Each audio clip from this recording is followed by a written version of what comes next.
Membaca kitab Nabi Yoel mungkin membuat kita bergumam, yang diharapkan tidak terjadi, yang tidak diharapkan malah terjadi. Yang buruk, bukan yang baik, itu yang datang. Kerja keras selama berbulan-bulan seakan-akan sia-sia, musnah ditelan bencana. Dalam sekejap saja, berjuta-juta belalang merusak ladang-ladang gandum yang sudah menanti-nantikan tangan-tangan para penuai. Pak Tani dan Bu Tani yang menabur dengan air mata tak bisa menuai dengan sorak-sorai. Bahaya kelaparan membayang-bayangi keluarga mereka, bahkan seluruh bangsa. Bencana bagi kaum tani adalah bencana nasional. Dulur-dulur, kesusahan bangsa atau umat sebagaimana terpapar dalam kitab Yoel semakin berat karena memiliki dimensi teologis dan politis. Dimensi teologisnya, keyakinan bahwa bencana datang dari Allah karena umat telah berbuat dosa. Dengan satu atau lain cara, mereka telah berubah setia, mengingkari perjanjian Yahweh Allah mereka. Dimensi politisnya, kesusahan itu membuat mereka hina di mata bangsa-bangsa lain,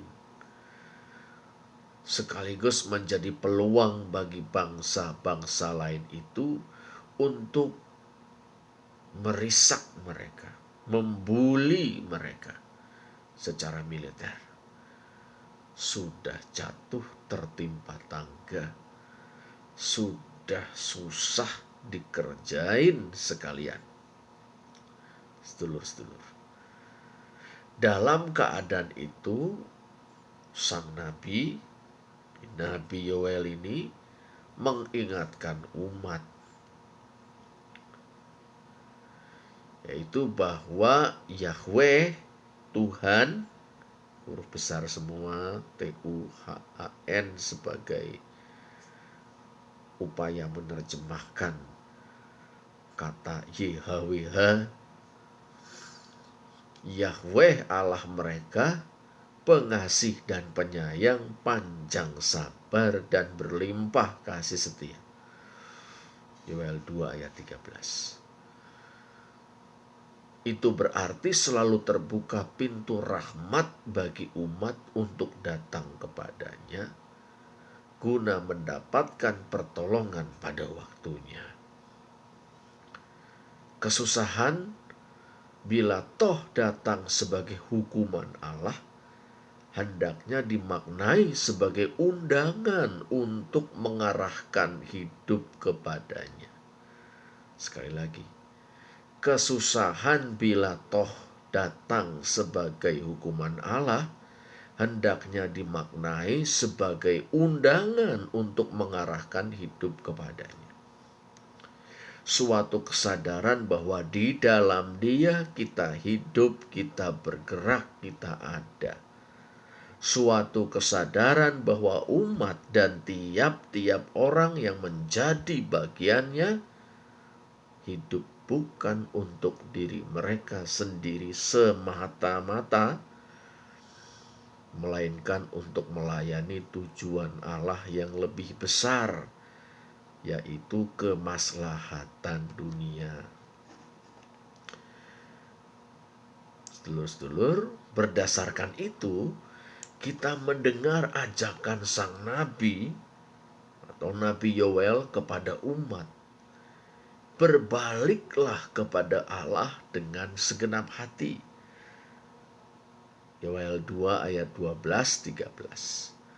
Bukan semata secara perorangan, melainkan secara kolektif sebagai umat, baik tanda petik awam maupun imam, baik orang dewasa bahkan lansia, maupun anak-anak bahkan batita, bahkan pasangan-pasangan yang baru saja melaksanakan akad nikah.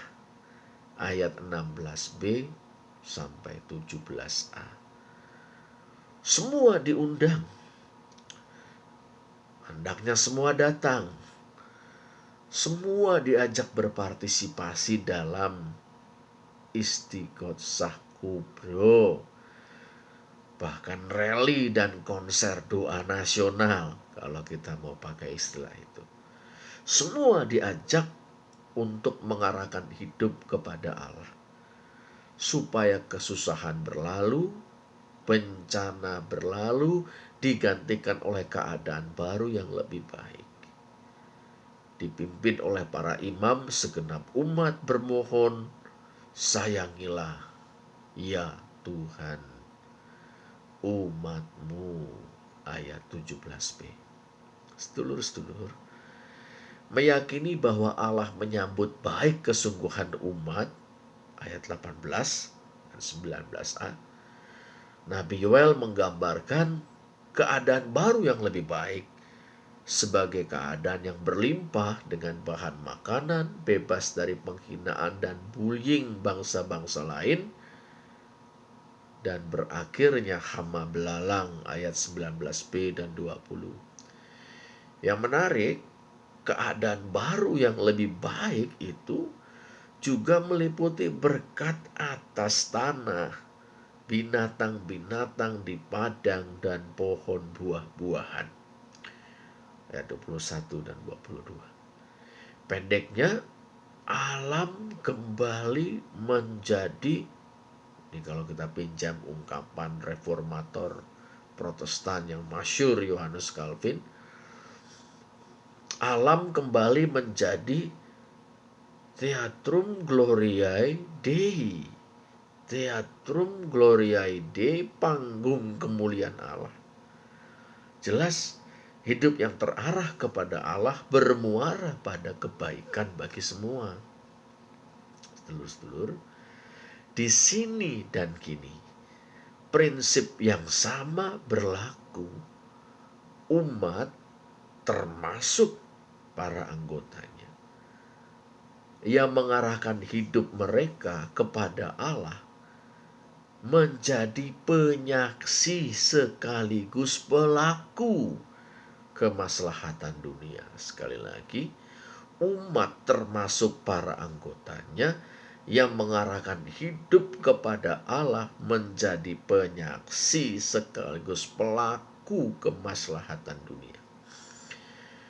Sebagai penyaksi, mereka melihat Allah bekerja memperbaharui kehidupan dan alam. Sebagai pelaku, mereka bekerja bahkan dengan semua pihak yang berkehendak baik untuk membuat kehidupan bersama lebih adil dan sejahtera, dan memulihkan alam sebagai panggung kemuliaan Allah. Saya Rudolfus Antonius, salah seorang pengikut Gusti Yesus. Gusti Yesus amberkahi.